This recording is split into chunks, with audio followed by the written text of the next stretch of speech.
So hello दोस्तों, मेरा नाम है आकाश और आप देख रहे हैं ओन जी के यूट्यूब चैनल।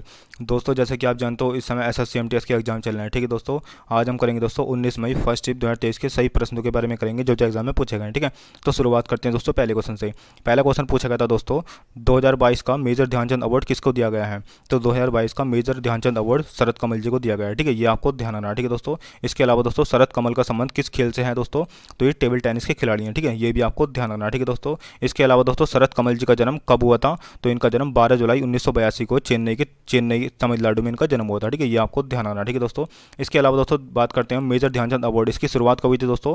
तो इसकी शुरुआत 1991-92 में इसकी शुरुआत हुई थी। ठीक है दोस्तों, अच्छा दोस्तों, मेजर ध्यानचंद अवार्ड, ठीक है, इसका पहले नाम क्या था? तो इसका पूर्व नाम था राजीव गांधी खेल रत्न अवार्ड। ठीक है, ये भी आपको ध्यान रखना। ठीक है दोस्तों, राजीव गांधी खेल रत्न अवार्ड का पहले नाम था, बाद में इसका नाम 6 अगस्त 2021 को मेजर ध्यानचंद रख दिया गया था। ठीक है, ये आपको ध्यान रखना। ठीक है दोस्तों, ठीक है, इसके अलावा दोस्तों पहली बार, ठीक है, पहली बार जो मेजर ध्यानचंद अवार्ड किस व्यक्ति को मिला था? तो ये विश्वनाथ आनंद जी को मिला था। ठीक है, ये आपको ध्यान रखना। ठीक है दोस्तों, अच्छा दोस्तों, अगर क्वेश्चन इस तरह से पूछ ले, राजीव गांधी खेल रत्न अवार्ड पहली बार किस व्यक्ति को मिला, तब भी ये विश्वनाथ आनंद ही हो जाएगा। ठीक है, तो इतना आपको ध्यान रखना। ठीक है दोस्तों, अगले क्वेश्चन की बात करते हैं दोस्तों। ठीक है दोस्तों, इसके अलावा दोस्तों अर्जुन पुरस्कार की स्थापना कब हुई थी? तो अर्जुन पुरस्कार की स्थापना 1961 में हुई थी। ठीक है, इसके अलावा दोस्तों द्रोणाचार्य पुरस्कार की स्थापना कब हुई थी? तो द्रोणाचार्य पुरस्कार की स्थापना 1985 को हुई थी। ठीक है, इतना आपको ध्यान रखना इस क्वेश्चन के बारे में। अगले क्वेश्चन की बात करते हैं दोस्तों।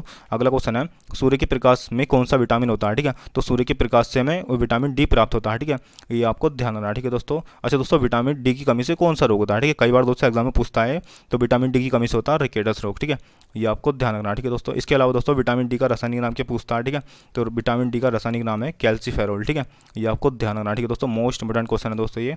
इसके अलावा दोस्तों विटामिन ए की कमी से कौन सा रोग होता है? तो विटामिन ए की कमी से रतौंधी रोग होता है। ठीक है, अच्छा दोस्तों, विटामिन ए का रासायनिक नाम पूछता है। ठीक है, तो विटामिन ए का रासायनिक नाम है रेटिनोल। ये आपको ध्यान रखना। ठीक है, इसके अलावा दोस्तों विटामिन बी की कमी से कौन सा रोग होता है? तो विटामिन बी की कमी से होता है वेरी वेरी रोग। ठीक है, बी से वेरी वेरी। ठीक है, ये आपको याद रखना है। ठीक है, बी से वेरी वेरी, यानी कि विटामिन बी की कमी से होता है वेरी वेरी रोग। ठीक है, अच्छा दोस्तों, विटामिन बी का रासायनिक नाम पूछता है। ठीक है, तो विटामिन बी का रासायनिक नाम होता है थायमिन। ठीक है, इसके अलावा दोस्तों विटामिन सी का रासायनिक नाम क्या होता है? तो विटामिन सी का रासायनिक नाम होता है एस्कॉर्बिक एसिड। ठीक है, और दोस्तों विटामिन सी की कमी से कौन सा रोग होता है? तो विटामिन सी की कमी से होता है स्कर्वी रोग। ठीक है, ये आपको ध्यान रखना। ठीक है, अगले क्वेश्चन की बात करते हैं दोस्तों। अगला क्वेश्चन पूछा गया था, मणिपुरी शास्त्रीय नृत्य से संबंधित व्यक्ति कौन है दोस्तों? तो ये हो जाएंगे राजकुमार सिंह, जीत सिंह। ठीक है, ये आपको ध्यान रखना है। ठीक है, अगले क्वेश्चन की बात करते हैं दोस्तों। अगला क्वेश्चन पूछा गया था, बौद्ध भिक्षु जहाँ निवास करते हैं उस स्थान को क्या कहा जाता है?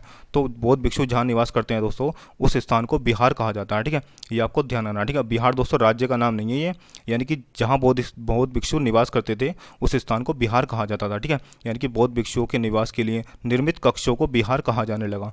ये आपको ध्यान रखना। ठीक है, निर्मित कक्षों को बिहार कहा जाने लगा। अगले क्वेश्चन की बात करते हैं दोस्तों। अगला क्वेश्चन पूछा गया था, 1993 में कौन सा एक्ट आया था? तो 1993 में चार्टर एक्ट आया था। ठीक है, ये आपको ध्यान रखना। ठीक है दोस्तों, और इस एक्ट का उद्देश्य क्या था दोस्तों?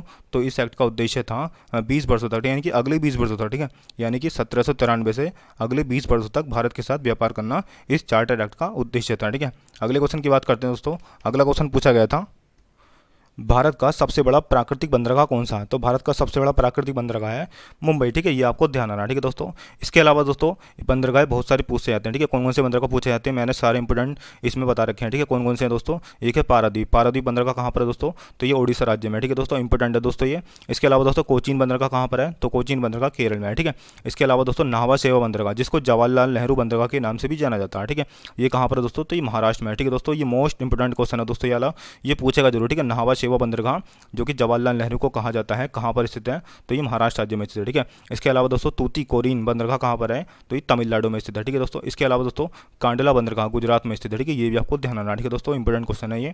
अगले क्वेश्चन की बात करते हैं दोस्तों अगर जिन जिन लोगों ने हमारे चैनल को सब्सक्राइब नहीं कर रखा है, कृपया सब्सक्राइब जरूर कर लेना। ठीक है, शंकरदेव किस शास्त्रीय नृत्य से संबंधित है दोस्तों?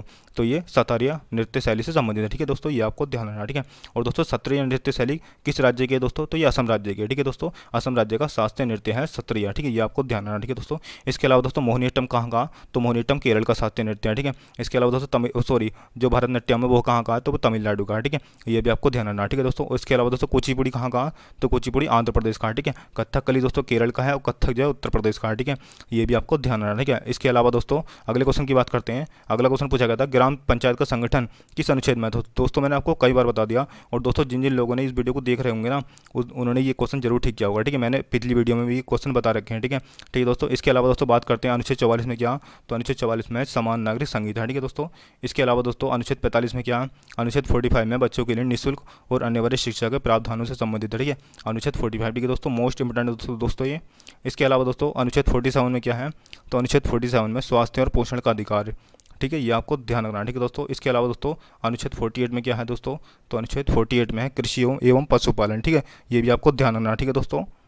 इसके अलावा दोस्तों अनुच्छेद 49 में क्या है, तो अनुच्छेद 49 में स्मारकों की रक्षा करना है, ठीक है दोस्तों। जैसे क्या पुराने स्मारक होते हैं, जैसे कुतुब मीनार हो गए, ताजमहल हो गया, ठीक है, इन स्मारकों की रक्षा करना हमारा, ठीक है, हमारा कर्तव्य है, ठीक है दोस्तों। इसके अलावा दोस्तों अनुच्छेद 50 में क्या है, तो अनुच्छेद 50 में न्यायपालिका को कार्यपालिका से अलग करना है, ठीक है, अनुच्छेद 50 का 50 में दे रखा है, ठीक है दोस्तों, ये आपको ध्यान रखना, ठीक है दोस्तों। अगर दोस्तों वीडियो आपको अच्छी लग रही हो सब्सक्राइब जरूर करना, ठीक है, और लाइक जरूर करना, ठीक है दोस्तों वीडियो को। अच्छा दोस्तों, फ्लड ऑफ फायर नामक पुस्तक के लेखक कौन है, ये क्वेश्चन पूछा गया था, ठीक है, फ्लड ऑफ फायर पुस्तक के लेखक कौन है दोस्तों, तो इसके लेखक हैं अमिताभ घोष, ठीक है, ये आपको ध्यान रखना, ठीक है दोस्तों। इसके अलावा दोस्तों विंग्स ऑफ फायर, ठीक है, इसकी किसकी आत्मकथा दोस्तों, तो ये एपीजे अब्दुल कलाम की आत्मकथा, ठीक है, ये भी आपको ध्यान रखना, ठीक है। अगले क्वेश्चन की बात करते हैं दोस्तों। अगला क्वेश्चन पूछा गया था सबसे बड़ा महासागर कौन सा है, ठीक है, यानी कि विश्व का सबसे बड़ा महासागर कौन सा है, तो दोस्तों विश्व का सबसे बड़ा महासागर है प्रशांत महासागर, ठीक है, ठीक है दोस्तों, प्रशांत महासागर विश्व का सबसे बड़ा महासागर है, ठीक है। उसके बाद दोस्तों अटलांटिक महासागर, ठीक है, उसके बाद हिंद महासागर, उसके बाद दक्षिणी महासागर, उसके बाद आर्कटिक महासागर, ठीक है।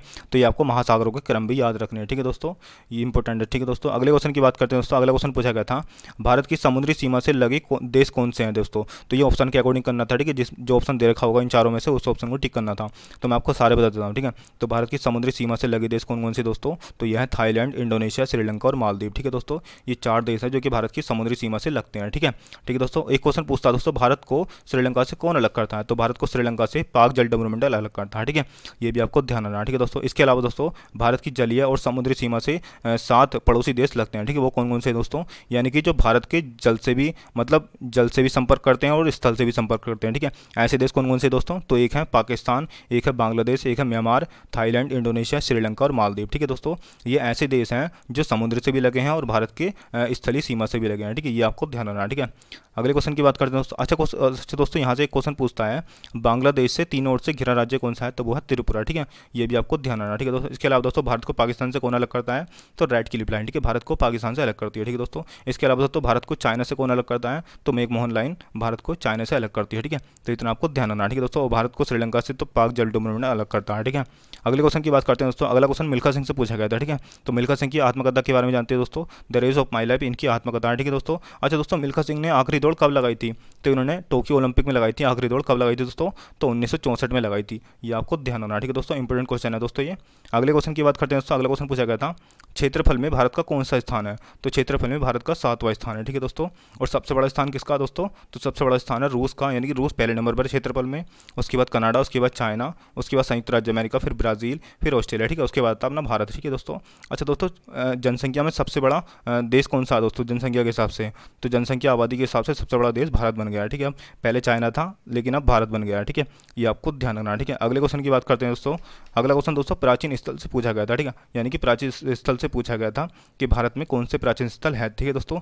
तो जितने भी इंपॉर्टेंट प्राचीन स्थल है मैं आपको सारे बताता हूँ, ठीक है। अच्छा दोस्तों, ताजमहल जो कि आपको पता होगा आगरा में है, ठीक है, किसने बनवाया था ये भी आपको पता होगा, ठीक है, किसने बनवाया था दोस्तों, तो शाहजहां ने बनवाया था, ठीक है। अच्छा दोस्तों, कुतुब मीनार जो कि दिल्ली में स्थित है, किसने करवाया था इसका निर्माण, तो कुतुबुद्दीन ऐबक ने नींव रखी थी और इल्तुतमिश ने इसको पूरा करवाया था, ठीक है, ये आपको ध्यान रखना है, ठीक है दोस्तों।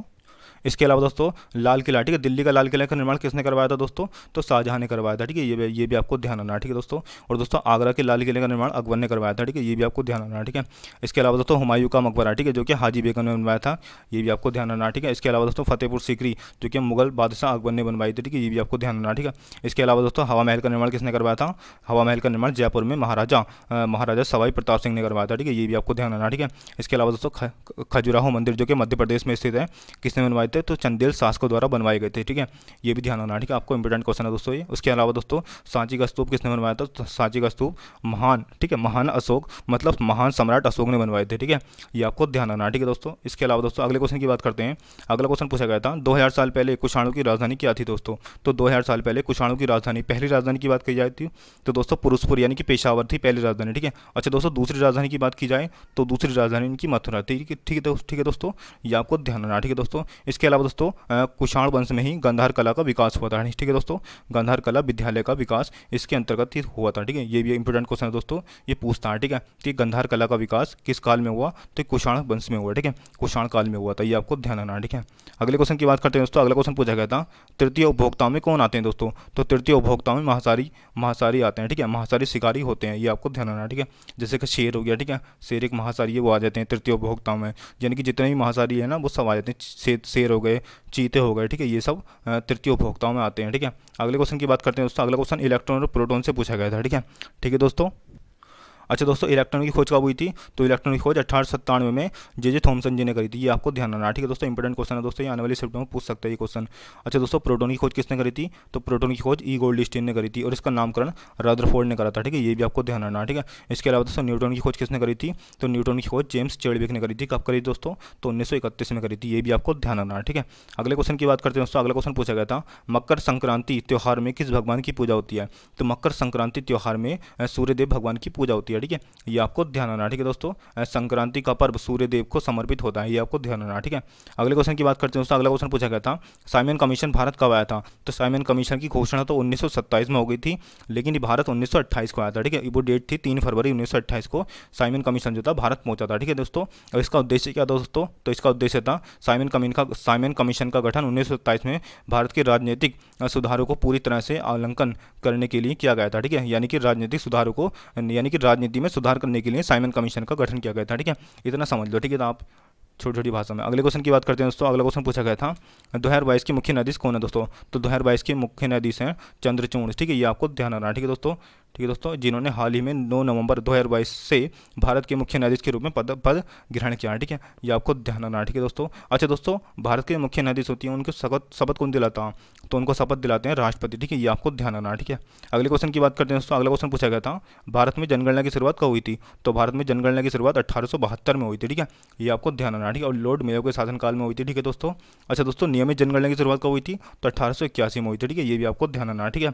इसके अलावा दोस्तों स्वतंत्र भारत की जनगणना कब हुई थी पहली बार, तो स्वतंत्र भारत में प्रथम जनगणना 1951 में हुई थी, ठीक है, ये भी आपको ध्यान रखना, ठीक है दोस्तों। इसके अलावा दोस्तों जो 2011 की जनगणना हुई है वो स्वतंत्र भारत की कौन से नंबर की जनगणना थी, तो स्वतंत्र भारत की 7वें नंबर की जनगणना थी, और 1872 से 2011 तक वो कौन सी थी दोस्तों, तो वो 15वें नंबर की जनगणना थी, ठीक है, ये भी आपको ध्यान रखना, ठीक है दोस्तों, इंपॉर्टेंट क्वेश्चन है, ठीक है दोस्तों आज के लिए इतना ही, मिलते हैं नेक्स्ट वीडियो में, तब तक के लिए जय हिंद जय भारत दोस्तों। अगर वीडियो अच्छी लगी हो सब्सक्राइब जरूर करना, ठीक है, हमारे चैनल को, और बेल आइकन को जरूर दबाना, ठीक है, उससे आपको आने वाली वीडियो की नोटिफिकेशन मिल जाएंगे, ठीक है दोस्तों। मिलते हैं नेक्स्ट वीडियो।